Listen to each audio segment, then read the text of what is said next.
this is Chris with CricketUsers.com and the US Tech channel. Today we have a Verizon iPhone 5 16GB black and slate model that we're going to unbox.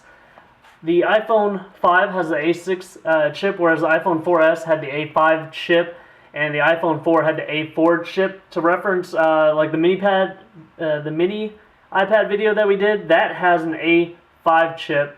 The iPad 3 has an A5X chip, and I believe the iPad 4 has an A6X chip. Anyways, we were going to get the Cricket version, which is CDMA. Doesn't support their LTE band 4 right now, which is 1700 and 2100 megahertz. But we decided to go ahead and get the Verizon version. It should be unlocked because of their restrictions by the FCC. So we'll try the AT&T card in it, because we do have a nano SIM from the iPad mini, but we don't have a nano SIM from Solivay, so we can't put it on that. Here the device is.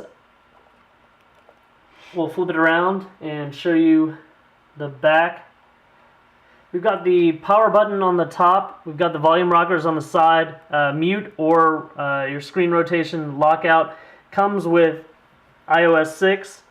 Here's your lightning connector port on the bottom. I just figured this out, that the lightning port, you can insert the charger in either way and it'll work. Unlike a micro SIM, you have your 3.5mm headphone jack, your speakerphone, and on the other side you have the nano SIM card slot.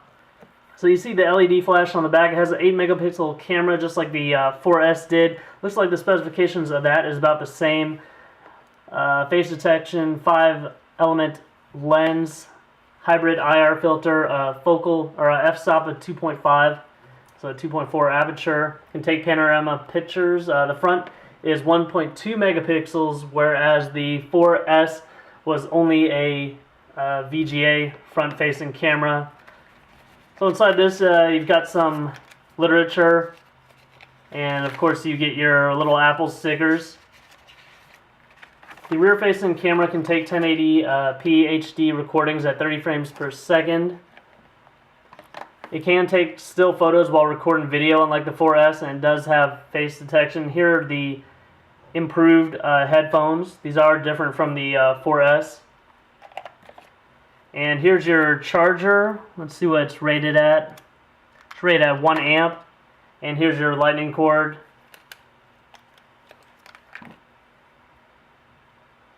As I said, you can put it in either way.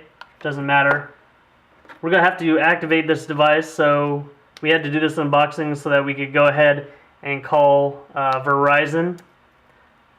Like I said, the Cricket version is unlocked supposedly internationally, but if you try to stick a SIM card from the US, all you'll get is a searching message from what I could see.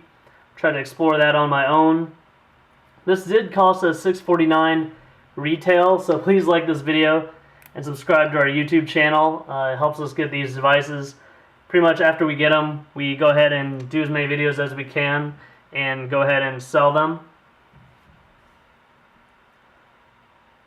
I have heard from reps at Cricket Wireless that they do want to see if they can get this device to work on their LTE, which is 1700 and 2100 megahertz. Like I mentioned earlier, it's LTE band 4. With a firmware update to the radio, they might be able to do this. So quite honestly, I was an Android person from the beginning, and I didn't even like any Apple products until I actually tried them. So I believe if you haven't tried an Apple product, just go ahead and go to a store, check one out. So even as an Android user, I don't believe you could completely hate all Apple devices. I even tried a Windows device back when they had Mango, and it was interesting seeing a different operating system. But unfortunately, that operating system really didn't have many apps. So an operating system without application support probably won't appeal to most.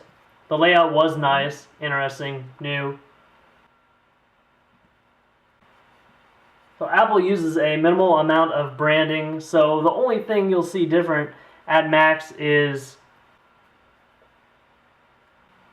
maybe a carrier logo in the upper left corner. I really haven't seen a carrier logo in a while, like on the 4S. I know Verizon doesn't really use a special carrier logo. On the flashed iPhones, we put special Cricket logos on them, but even the Cricket ones don't even have it. So if you're already using an iPhone, this will all be similar. I mean, even the 4S has the ability to run iOS 6. This device is about 7 millimeters or so taller than the 4S. Of course, the 4 and the 4S have the same size dimensions, except that the 4S weighs 0.1 ounce more. This actually weighs less than both of those devices, coming in at 112 grams versus 140 grams. The depth is not as much. It's 0.07 inches slimmer. Has the same width. It is a 4-inch diagonal Retina display, while the 4 and 4S were 3.5. The 4 and the 4S had a 960 by 640 resolution, which gave them a pixel density of 326 pixels per inch, while this one is 1136 by 640, so it has a pixel density of 326 pixels per inch as well, which they will consider a Retina display. I've mentioned this earlier, it only supports nano SIM, not your micro SIM, so it has gotten a little bit smaller. This is not at full brightness. Show you what that looks like. Go ahead and use a SIM pusher and eject this. So there's the nano SIM for Verizon. In later videos, we'll go ahead and try and stick in an AT&T SIM and show you what happens. So for more information on this device and more, please visit my website at cricketusers.com. Like my Facebook page at facebook.com/cricketusers. Like I said earlier, like and subscribe. Like this video and subscribe to my YouTube channel. Thanks a lot.